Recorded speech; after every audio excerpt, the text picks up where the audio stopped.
الحمد لله رب العالمين.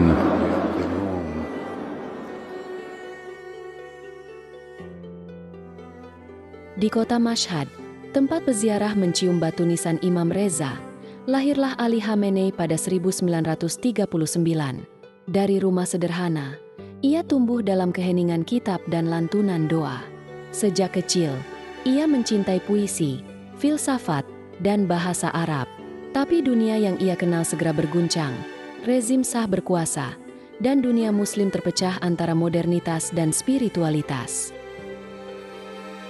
Khamenei muda menyerap semuanya. Ia belajar di Qom dan Najaf, dua kota suci yang membentuk karakternya, keras dalam prinsip, lembut dalam lisan.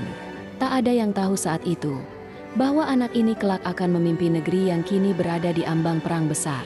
Tapi sejarah punya caranya sendiri memilih orang. Dan Khamenei bukan hanya dibentuk oleh revolusi, ia juga membentuknya. Tahun 60-an, Iran menggigil di bawah sepatu Shah. Tapi di lorong-lorong sempit, suara ulama mulai menggema. Ali Khamenei jadi bagian dari gerakan bawah tanah. Ia menulis, menerjemah, menyebarkan ide revolusi. Ditangkap, dibuang, disisa, tapi tak pernah tunduk. Dari sel penjara ia menulis, penjara bukan jeruji besi, tapi sekolah keberanian. Ia mulai dikenal, bukan karena ketenaran, tapi karena keteguhan. Kini, puluhan tahun kemudian, nama Khamenei kembali menggema, tapi bukan sebagai korban, melainkan pemimpin yang, menurut Barat, mengizinkan rudal-rudalnya melintasi langit Israel. Bagi para pendukungnya, itu bukan agresi, itu pembelaan. Bagi musuh-musuhnya, itu alasan pembalasan. Sejarah terulang, hanya kali ini, ia duduk di kursi kekuasaan. Tahun 1979, Iran meledak. Ribuan orang turun ke jalan, menyerukan nama yang dilarang selama bertahun-tahun, Khomeini. Rezim Shah tumbang.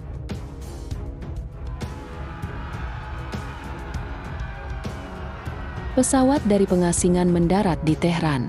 Dari balik kerumunan yang menanti dalam dingin pagi itu, ada sosok muda bernama Ali Khamenei.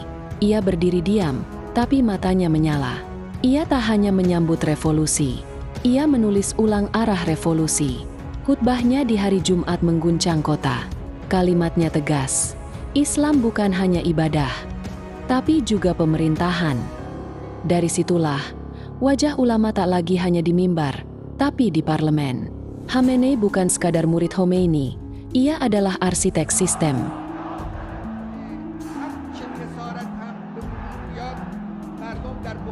40 tahun kemudian, saat serangan Israel menghantam perbatasan, rakyat kembali turun ke jalan. Dan Khamenei, yang kini sudah renta, muncul di layar, menyapa mereka. Kita menang bukan karena kekuatan, tapi karena keyakinan. Satu salam dari rahbar, cukup untuk membungkam ketakutan satu bangsa. 1989, Imam Khomeini wafat. Sebagian bangsa berduka, sebagian ketakutan.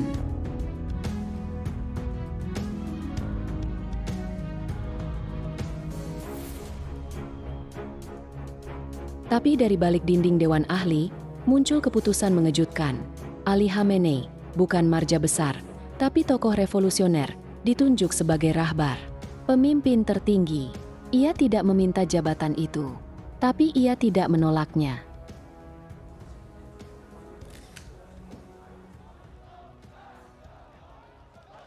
Dan sejak hari itu, setiap keputusan strategis Iran datang darinya, dari program nuklir hingga dukungan untuk Hizbullah.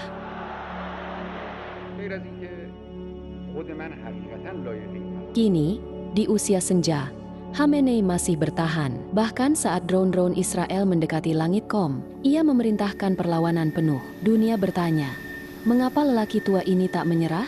Tapi bagi Khamenei, kepemimpinan bukan soal nyawa, tapi kehormatan. Dan kehormatan dalam politik Iran lebih mahal dari damai.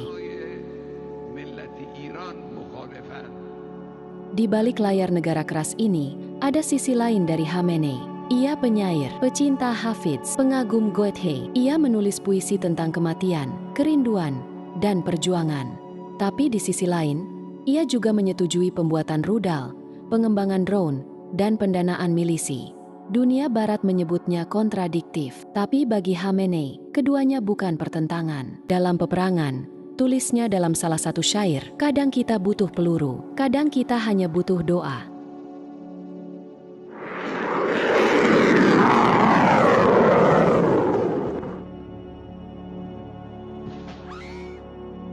Kini, saat konflik 12 hari merenggut ratusan nyawa, ia tetap membaca puisi dalam rapat rahasia. Ia tahu dunia melihatnya sebagai ancaman. Tapi di antara kilatan roket dan diplomasi tertutup, ia tetap menjadi rahbar, pemimpin yang menggenggam pedang dengan satu tangan, dan pena di tangan lainnya.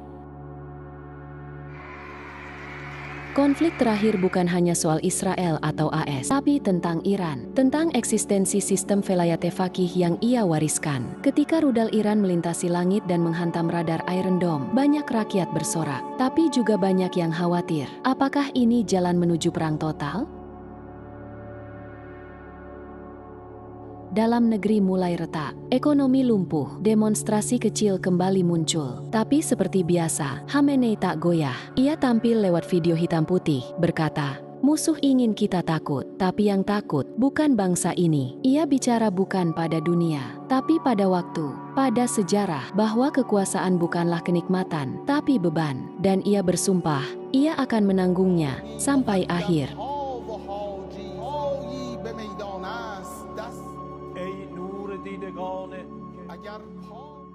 Usianya kini 86.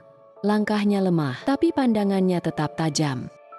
Saat konflik memuncak bulan Juni lalu, ia menghilang dari publik selama 9 hari. Banyak yang mengira ia wafat.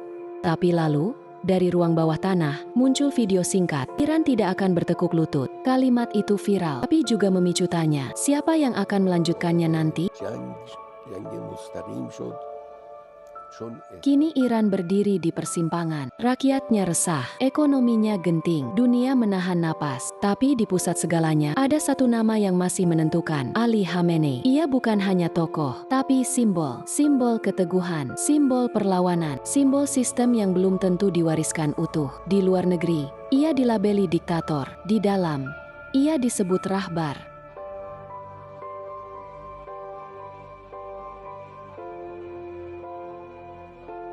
Tapi sejarah akan menilai dengan caranya sendiri. Dalam setiap fatwa, dalam setiap baris puisinya, dalam setiap ledakan yang terjadi bulan lalu, ada satu jejak bahwa Khamenei bukan hanya hadir dalam berita, tapi dalam ingatan. Jika ia pergi besok, maka Iran akan kehilangan imam, tapi dunia akan kehilangan teka-teki yang belum sempat dipecahkan sepenuhnya.